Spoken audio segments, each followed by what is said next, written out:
Good morning, Rose Red Homestead, and today we are going to do just about the easiest meal recipe ever. And this goes directly to self-reliance and food security, and great to have on our pantry shelves for emergency preparedness. We are going to do barbecued pulled pork from this recipe. We have previously done a pulled pork recipe, but it is nothing like this one. This is easy and it is very delicious. And we're doing a couple of things I'm just wanting you to be aware of. First of all, we're wanting to try to make your video watching experience better by using our overhead camera that we finally figured out how to use the sound on just a little better, so I'm hoping it will work. And then the other thing is, again, because this book is copyrighted, I cannot print the recipes below I choose not to break copyright laws and publish the recipe below the description. So in place of that, I will, as I go, I'll speak the ingredients as well as they will appear on the screen, so you can write them down. And then the methodology of how to put it all together in this case is so simple. So let's just go ahead and get started. This is an amazing tested recipe. It is a tested recipe, so it is safe to use just as it is. Now, right now I don't have any heat under this pan, but I'm going to be adding the things from the recipe as they're called for. So this is 1.5 cups of chopped onion.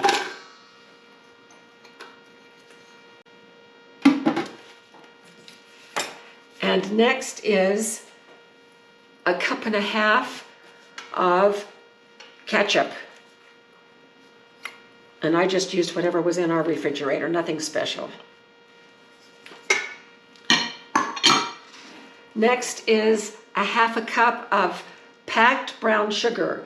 And what I had in my cabinet was dark brown sugar, so that is what I used. Then 1/4 cup of apple cider vinegar.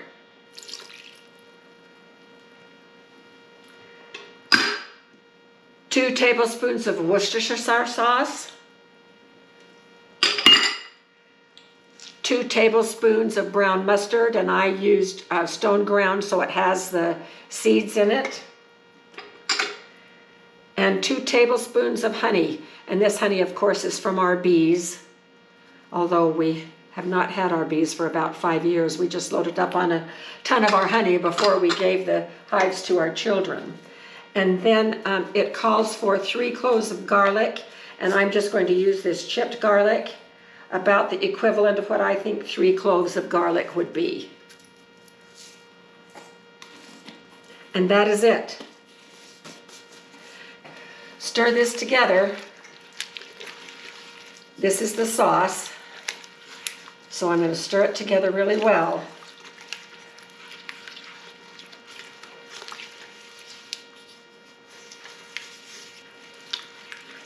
Oh my gosh, it just smells incredible.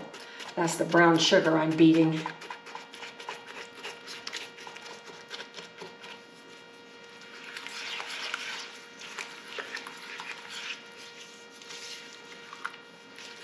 Okay, and now 5 pounds of pork. This is about 4 pieces more than 5 pounds. And then we just stir to coat this meat. Every piece of meat needs to be coated with the sauce.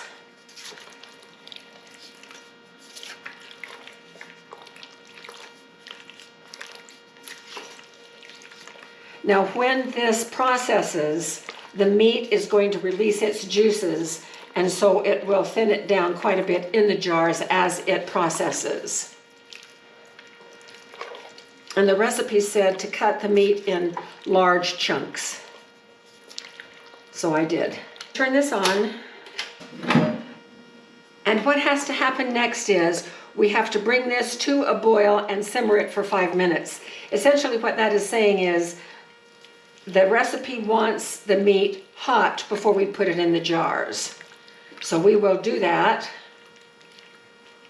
And when we come back, we will be ready to just put this in the jars. So we're done, and here is what the meat looks like. I had to keep stirring it almost all the way through We didn't want it to scorch on the bottom. Now I want to explain what we're doing with jars today. This makes 6 pints or 3 quarts. Well, a batch of pressure canning has to have at least 4 jars. And so I didn't want to do 3 quarts. And I knew that I had more than 4 pints, which is what the Nesco holds, which is where we're going to be canning it today. So I want to show you that you can do things in various ways. So we're going to be doing 2 quarts and 2 pints today. Isn't that interesting? And so we're going to, this is going to be interesting getting this down in the jars with these larger pieces of meat.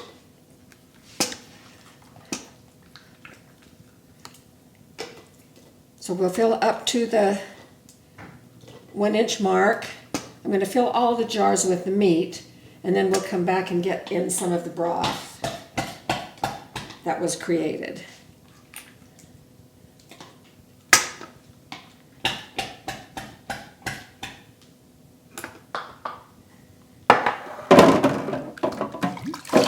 And the jars are in the sink in hot water because the recipe called for the jars to be hot, so that's what we do.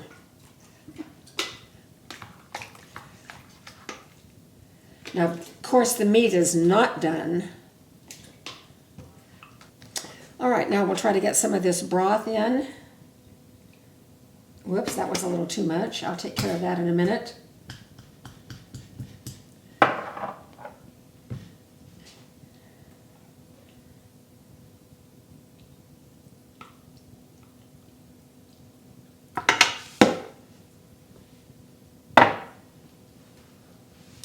All right, let's debubble and see what we get.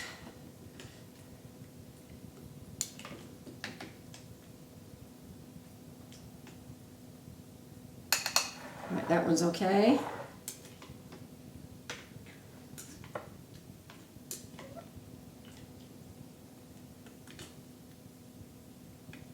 That one is okay.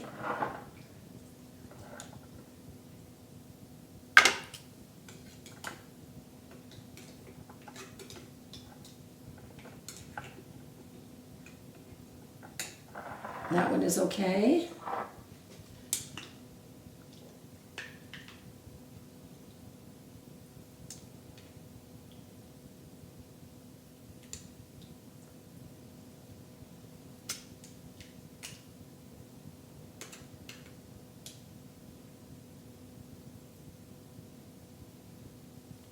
And that one is okay.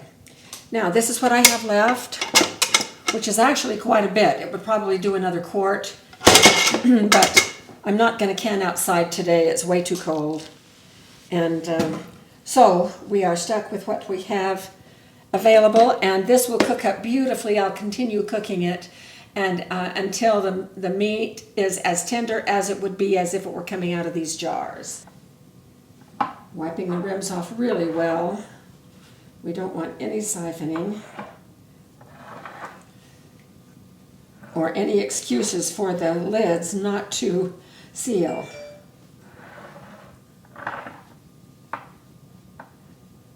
Getting hot.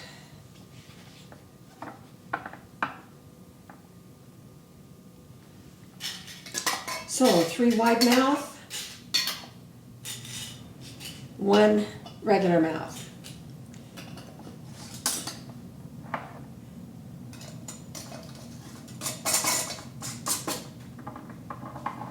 Two pints and 2 quarts. So right in the canner they go. And you've seen me start this canner many times, so I'm just going to do it from afar.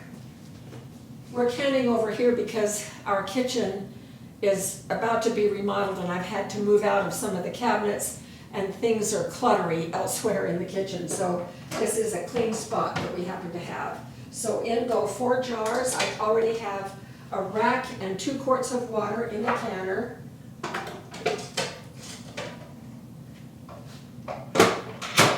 Okay, so now we have quarts and pints in here. Pints process for 75 minutes, quarts process for 90 minutes. So which time do I use? If you said 90 minutes, you are right. It is going to mean that the pints will be processed an extra 15 minutes. No big deal. Not when it's all meat like that. It will be just fine. So, high, and then set timing to 90 minutes. Here we are, and start. And making sure that the pressure regulator is in the up position, and we're ready to go.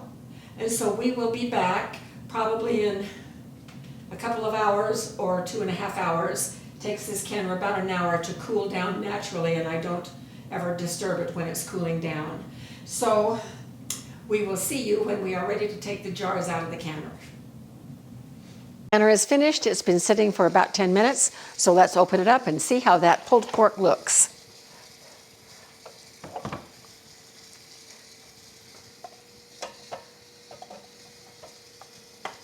Oh, gorgeous. Look at that. Woo!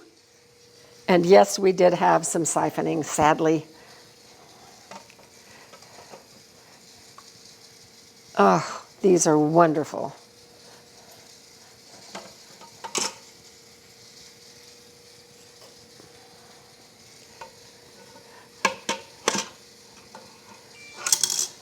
It looks like maybe this is the jar that did most of the siphoning. It is, the water's quite orange, so we did lose some. But here's what we're going to do next. I'm not going to open one of these. I learned from my last attempt at that in our previous video, in a previous video, that that's not a good thing to do. So we had enough left over, and I cooked it in the Instant Pot, my old Instant Pot. So it was just pressure cooked, not pressure canned. And we're going to have it for dinner. And we're going to bring you back when that happens. Now, for you, it's just going to be momentarily, but for us, it'll be a couple of hours yet, because I'm making the buns that we will be putting the pulled pork on, and it turned out wonderful. And I'll give you the whole scoop on what else we did with it when we come back, and we'll see you in a minute. But for us, it's going to be 2 or 3 hours. So see you then. Well, it's time to get dinner ready. And so here we are. I'm making the coleslaw. I have a couple of tablespoons of brown sugar in the bottom of that bowl. I'm going to put a couple of tablespoons of vinegar in.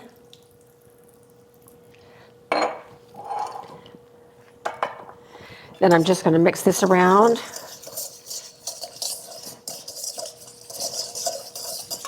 And I'm going to add to that just some regular mayo.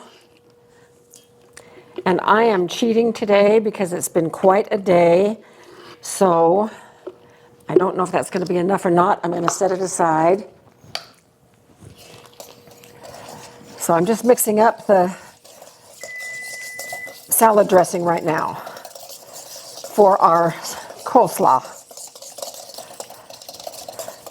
And I want some pepper in there. Sometimes we put pineapple in our coleslaw. That is actually my favorite way for it.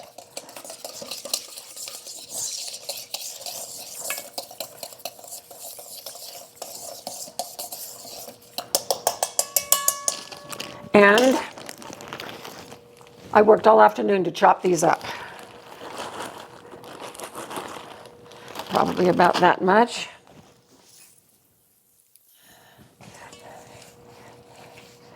This goes so great with pulled pork. You can either put slaw on your sandwich or you can have it beside your sandwich.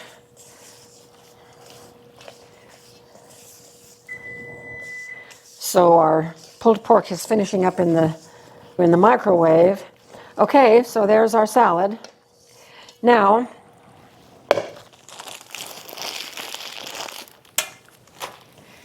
here are the buns that I made this afternoon.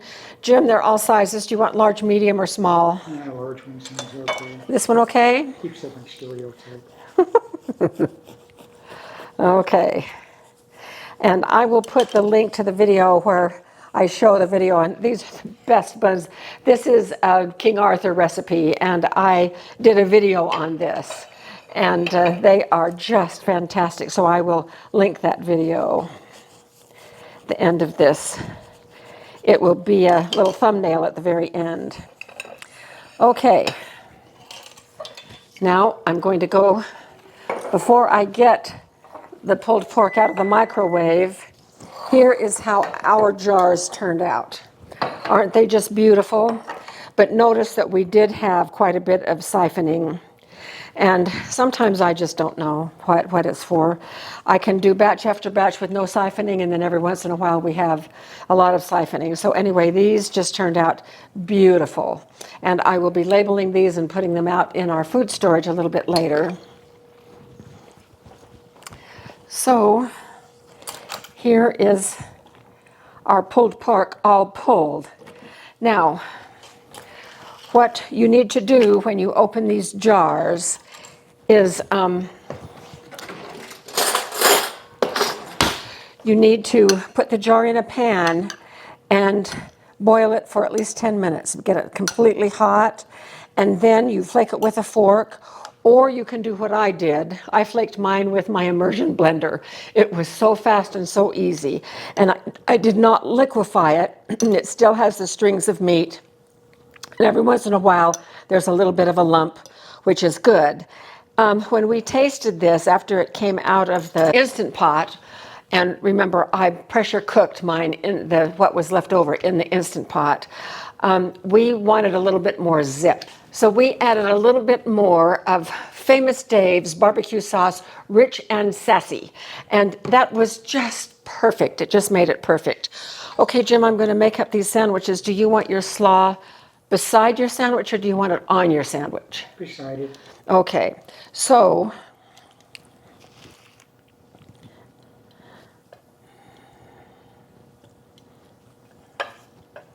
make it big and juicy here.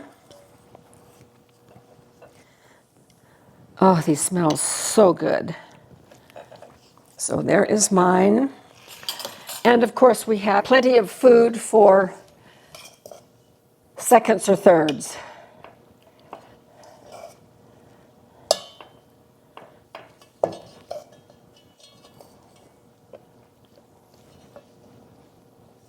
And I love slaw. Okay, I am going to take just a little bite.